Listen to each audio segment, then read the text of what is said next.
Hello and welcome to the 49ers First and 10 podcast, 10 minutes of the most up-to-date 49ers news first thing in the morning.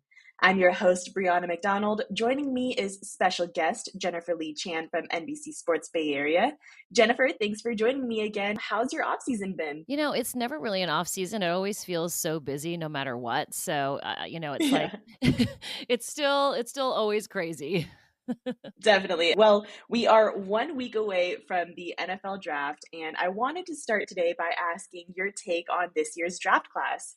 How do you assess the overall talent that's available, and how does it align with the 49ers' needs? I think what's great about this draft class is that there are positions of not necessarily need for the 49ers, but where they can add competition and add talent. And those positions are really deep. Like you look at offensive line and wide receiver and cornerback. Those are positions that I think, every team always needs to upgrade. And it's a really deep class, especially of wide receivers and tackles. And all of that talent is only going to help teams going forward that need those positions. Yeah, the 49ers are scheduled to pick at number 31 in the first round. Plenty of mock drafts and news outlets suggest that the 49ers might pick up an offensive lineman there. But in your research, what are some players you think San Francisco might be targeting at that spot? Uh, you know, they could, with all these really talented tackles, go there. Mel Kiper Jr., ESPN senior draft expert, thinks that the 49ers are going to take Roger Rosengarten out of Washington. He's a really talented tackle. But for me, I think that Duke's Graham Burton is so talented and so versatile. Like he's played left tackle the entire time. He played center when he was a freshman, but really for his size and his length, he can play interior or all five positions. So that's a guy who doesn't need to have the pressure of stepping in, right when he gets in the door, but he can learn from guys like Trent Williams, Aaron Banks, and Aaron Banks becomes a free agent at the end of 2024. So that's a guy who maybe they bring in and develop. Now, wide receiver wise, there's so many that they could bring in at this point.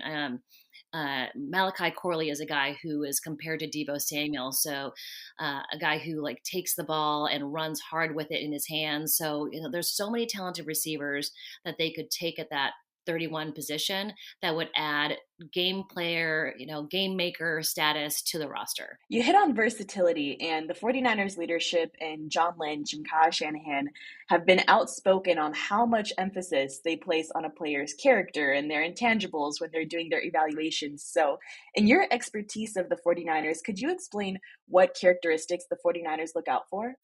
They have always said they wanted guys who love the game of football. And you look at the roster and how it's built, like George Kittle and Fred Warner, Christian McCaffrey, Nick Bosa, Trent Williams. Those guys all love the game of football. I mean, those guys are players that are not going to want to retire.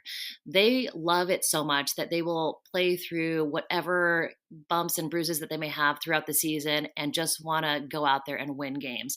So I think it's something that they've kind of learned as they've had their tenure at the top of the 49ers organization to really find guys who love the game. I mean, there's been picks along the way that, guys that maybe have quit football and come back. Those guys are guys that generally fall off the 49ers list because they want guys who have loved the game of football since they started playing the game. And those are generally the guys who really give you the most effort on the field. So they know what they're doing and they've built the roster with a group of guys that are super close, talented, and want to put forth 100% effort all the time. Yeah, definitely. And we can read up on stats and we can watch the tape of prospects, but have any specific prospects jumped off the page for you in that sense where they've got the characteristics that fit the 49ers? A guy that might be a third round pick and very familiar to the 49ers because he's the brother of someone who's already on the roster is Luke McCaffrey out of Rice. Now, he is a guy who's played quarterback before, but and that I think gives him a different perspective on playing wide receiver. Like he's a really good route runner. And talking to him at the NFL scouting combine, his thought process when asking questions of him, he understands the game of football, loves it. And he's going to work hard. He has the same work ethic as Christian McCaffrey and, their father who played before them. And, just someone who loves the game as well. He's a guy who would be a really good value pick. They've got a lot of picks in the third round, that second day. That could be a guy that could really make a difference. And, so versatile. I think Kyle Shanahan could do a lot of things with Luke McCaffrey. Yeah, as we look beyond the first round, we've got some mid round and late round prospects, but who's a person that you think could be a steal for the 49ers? Oh, Kingsley Suamataia is a offensive lineman that's probably going to go in the first or second round. If they could get him, if he stays on the draft board, if he gets picked kind of later in that second round, he would be a really good value. Super athletic, a little bit of raw talent, but a guy who they could develop. And Chris Furster, offensive line coach, does such a great job with all the different guys that he's had on the line.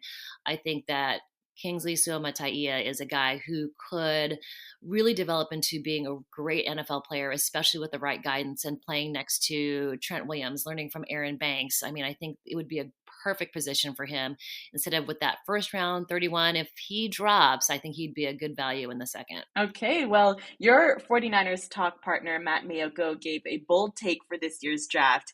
He's thinking that the team trades up this year. Do you see the 49ers potentially trading up, trading down, or staying put in the first round? Mainly, what factors might influence a trade decision? It depends on how the draft goes. It's funny how it goes. Sometimes there's a run on a certain position, and that can make or motivate a team to move up to get their player. So if they really have their eye on a wide receiver in that first round, they could move up to get one if there's a run on wide receivers. Obviously, there's going to be quarterbacks at the beginning and offensive linemen. There's a lot of left tackles who could be franchise type left tackles. So if a lot of teams stick with that and there are very few wide receivers getting taken, then I think they stay put. But if you see a run on wide receivers, there may be a chance that they move up to take one that they've been coveting because there are really talented guys in this draft. And the 49ers, outside of Debo Samuel and Brandon Ayuk, Juwan Jennings, they need a little help there. They need a little depth because wide receiver is a position that has some attrition to it throughout the season.